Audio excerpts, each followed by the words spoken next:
Kenalin, namaku Nida Dusturia. Jadi di video kali ini aku pengen sharing ke teman-teman tentang perjuangan mimpiku dari aku zaman sekolah sampai aku kuliah S3 di Kanada atau di luar negeri sekarang. Semoga dengan video ini sedikit banyak bisa memotivasi teman-teman dan menginspirasi teman-teman di luar sana, khususnya untuk kuliah ke luar negeri. Kalau udah ngomongin kuliah ke luar negeri, mungkin banyak teman-teman di luar sana yang masih ngerasa ragu-ragu, takut, atau justru malah minder gitu. Ini tuh biasanya karena kalian masih ngerasa skill teknik yang kalian punya belum cukup, atau bahasa Inggris yang belum mumpuni, atau bahkan mungkin ada problem atau kendala di segi finansial ataupun keuangan. Tapi percayalah, tiap orang itu tuh punya masalah dan kendalanya masing-masing. Tapi kalau dari aku sendiri, aku percaya nggak ada yang nggak mungkin. Jadi asalkan kalian selalu gigih, tekun, punya tekad yang kuat, fokus, niat, doa, pokoknya semua hal yang positif, kalau kalian lakukan, insya Allah kalian bakal bisa mencapai mimpi yang kalian mau. Pertama-tama aku bakal flashback ceritaku dari zaman sekolah dulu. Awal mulanya aku punya mimpi kuliah ke luar negeri, terus kenapa sih aku pengen kuliah ke luar negeri. Nah, itu aku bakal ceritain di video ini. Tapi mungkin video ini agak panjang, tapi nanti tenang aja teman-teman, nanti aku kasih list-list topik-topiknya, jadi nanti kalian bisa skip-skip tergantung yang kalian minat. Jadi aku dulu sekolah di SMK Telkom Sandi Putra Malang, itu tuh lokasinya ada di Malang. Nah, aku ambil jurusan rekayasa perangkat lunak. Cuma kalau teman-teman nggak tahu itu apa, itu tuh pokok jurusannya tentang komputer atau hal-hal yang berbasis IT. Nah, jadi sejak SMK aku itu udah ngekos karena rumahku dulu ada di Sidoarjo.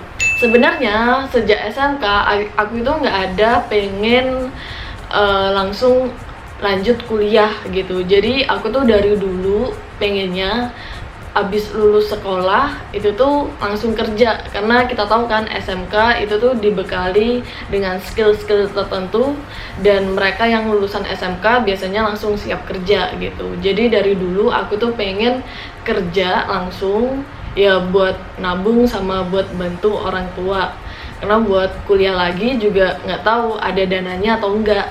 Singkat cerita, jadi aku dulu itu pas kelas 3 akhir ada program magang dari sekolah 3 bulan dan aku itu magang di Jakarta. Saat itu tuh kebetulan Telkom University lagi bukaan mahasiswa baru lewat jalur rapot. Tapi aku lupa namanya apa, cuma dia itu pas itu pakai jalur rapot. Nah, teman-temanku itu pada daftar di sana gitu. Dan ada yang ngajakin, terus ya udahlah, apa salahnya buat nyoba kan. Jadi pas itu tuh aku nyoba daftar, kirim rapot sama dokumen-dokumen yang dibutuhin. Sebelum aku daftar Telkom University itu sebenarnya aku udah janjian nih sama orang tua.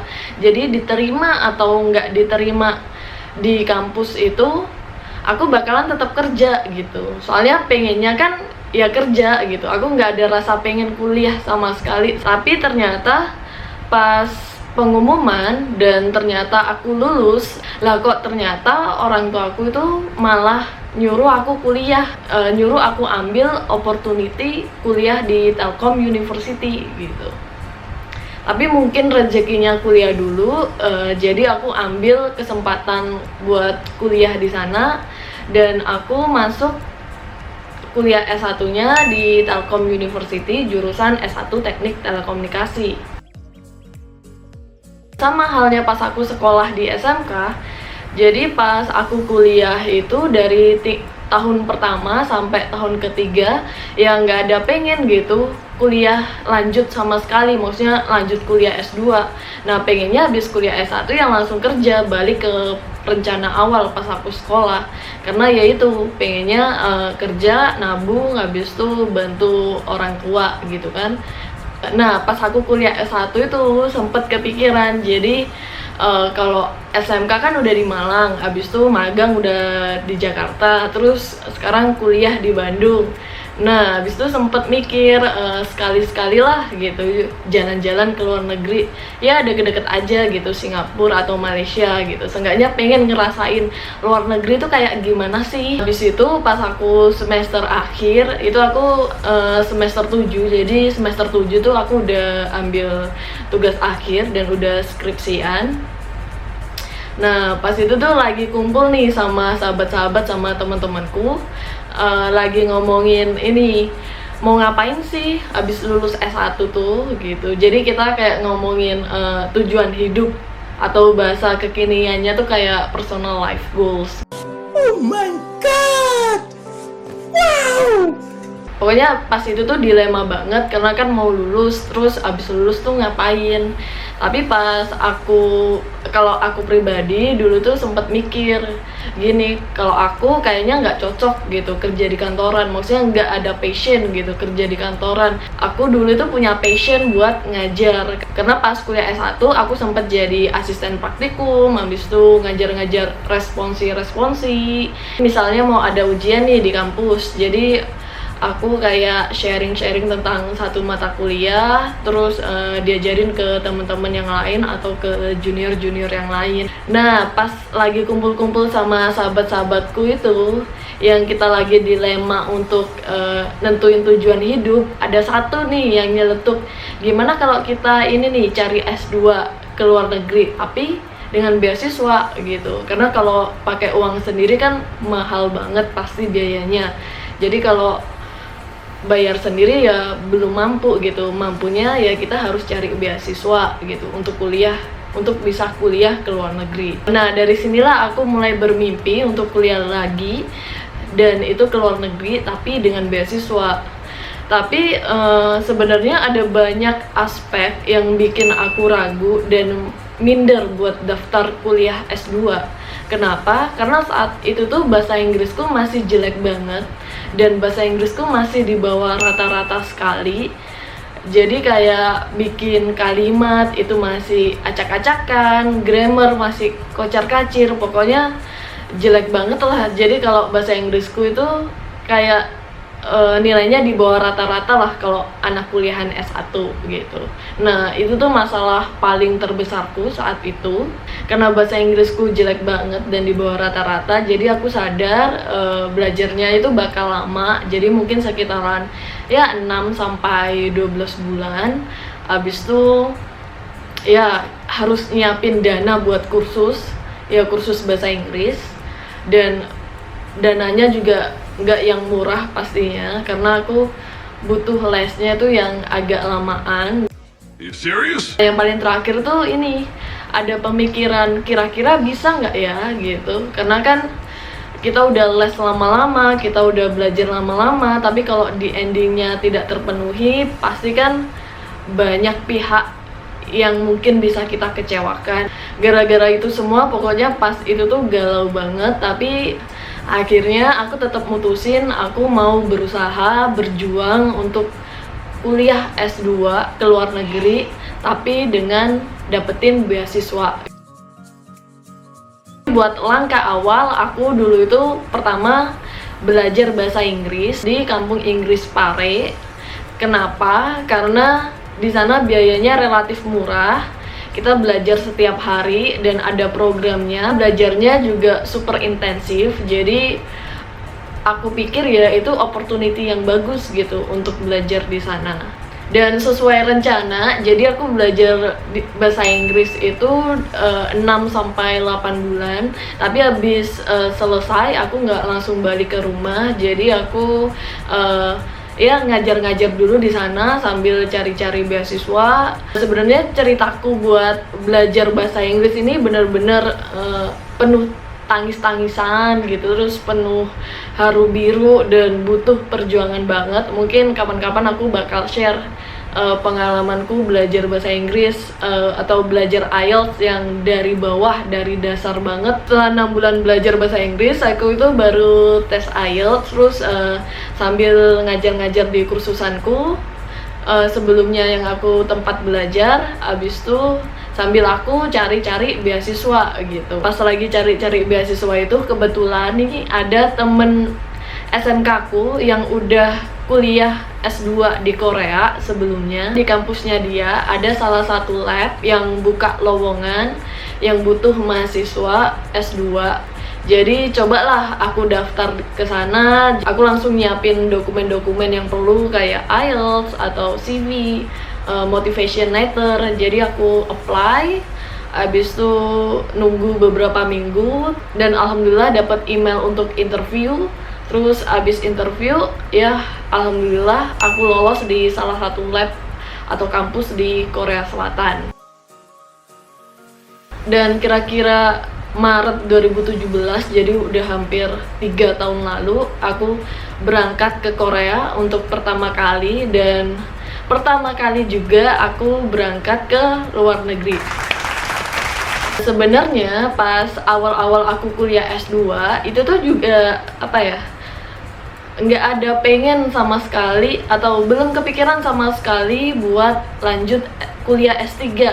Tapi pas akhir-akhir kuliah, jadi mungkin semester 3-4 aku tuh dulu ya mikir lagi apa sih yang aku pengen, apa sih passion aku gitu. Dan aku sadar kalau passion aku itu ternyata ngajar. Aku tuh suka banget sharing-sharing ilmu, ngajar. Ya sejak saat itu tuh kayak aku pengen jadi dosen. Nah kalau jadi dosen ini sebenarnya ada beberapa universitas yang masih nerima lulusan S2. Tapi kalaupun mereka nerima, nanti pasti di masa depan itu biasanya si kampus itu tuh minta dosen yang lulusan S2 itu tadi buat kuliah lagi, kuliah S3 pastinya. Nah, daripada aku kuliah S3-nya nanti, jadi aku mutusin buat abis lulus S2 langsung lanjut kuliah S3. Pas saat itu tuh juga dilemanya apa gitu. Dilemanya tuh antara aku lanjut kuliah S3 langsung di Korea Selatan, di lab itu, atau mau cari lagi di luar Korea. Karena kalau aku nyari S3 di luar Korea, itu tuh kayak aku mulai dari nol lagi gitu. Jadi aku harus tes IELTS lagi, karena IELTS ku udah expired kan, expirednya 2 tahun. Terus aku harus cari kampus lagi, aku harus cari profesor lagi. Jadi galau gitu. Karena kan kita harus ya spare waktu beberapa bulan atau bisa sampai setahun gitu. Sedangkan kalau langsung S3 di Korea Selatan ya langsung aja lanjut. Setelah banyak pertimbangan, diskusi sama orang tua, profesor, temen-temen, nanya pendapat sana sini, jadi aku mutusin kalau aku mau kuliah S3 tapi di luar Korea Selatan.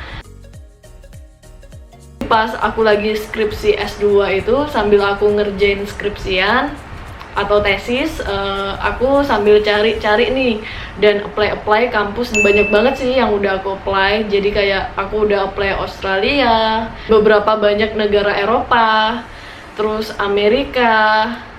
Banyak banget yang udah aku apply. Dan alhamdulillah rezekinya ada di Kanada. Jadi itu salah satu negara yang ada di benua Amerika, jadi itu sekitaran ada di Amerika Utara. Dan lanjutlah aku kuliah S3 di Kanada. Nama universitasnya tuh University of Sherbrooke, tapi kalau bahasa Prancisnya itu Université de Sherbrooke. Itu lokasinya ada di kota Sherbrooke, dan jurusannya itu Electrical and Computer Engineering. Jadi ya kalau sampai sekarang, kalau flashback atau inget-inget zaman dulu, zaman sekolah yang dari awalnya aku pengen kerja gitu, nggak ada kepikiran sama sekali buat kuliah. Tapi ya alhamdulillah sekarang tuh dapat opportunity, kesempatan buat kuliah S3 di luar negeri sesuai passion juga. Jadi ya alhamdulillah selalu dikasih rezeki sama Allah. Dan aku mau share gitu salah satu quote terkenal pas aku belajar bahasa Inggris di kampung Inggris Pare. Itu tuh hasil tidak akan mengkhianati usaha. Jadi aku selalu yakin nih kalau kita selalu niat, fokus, gigih, dan selalu lakuin yang terbaik di setiap kerja keras dan keringat yang kita lakuin gitu, insya Allah pasti ada jalannya gitu di setiap rencana-rencana yang pengen kita lakukan nantinya. Buat teman-teman, pesanku, nggak usah ragu, jangan takut bermimpi, bermimpilah setinggi-tingginya. Kalau kalian mau sekolah ke luar negeri tapi bahasa Inggrisnya masih pas-pasan atau ngerasa skill tekniknya yang belum mumpuni atau punya masalah-masalah lainnya, jangan takut, jangan ragu. Kalian harus tetap berusaha dan gak boleh menyerah. Insya Allah kalau kalian selalu berusaha pasti ada jalannya nantinya. Jadi ya itu tadi sedikit banyak ceritaku sejak aku zaman sekolah sampai aku bisa kuliah S3 sekarang ini. Semoga bisa memotivasi dan menginspirasi teman-teman buat kuliah ke luar negeri. Dan misal kalau ada pertanyaan, jangan sungkan-sungkan buat nanya. Kalian langsung aja drop your questions di kolom komen di YouTube bawah. Nanti insya Allah bakal aku jawab. Terus jangan lupa komen, like, sama subscribe channel YouTubeku.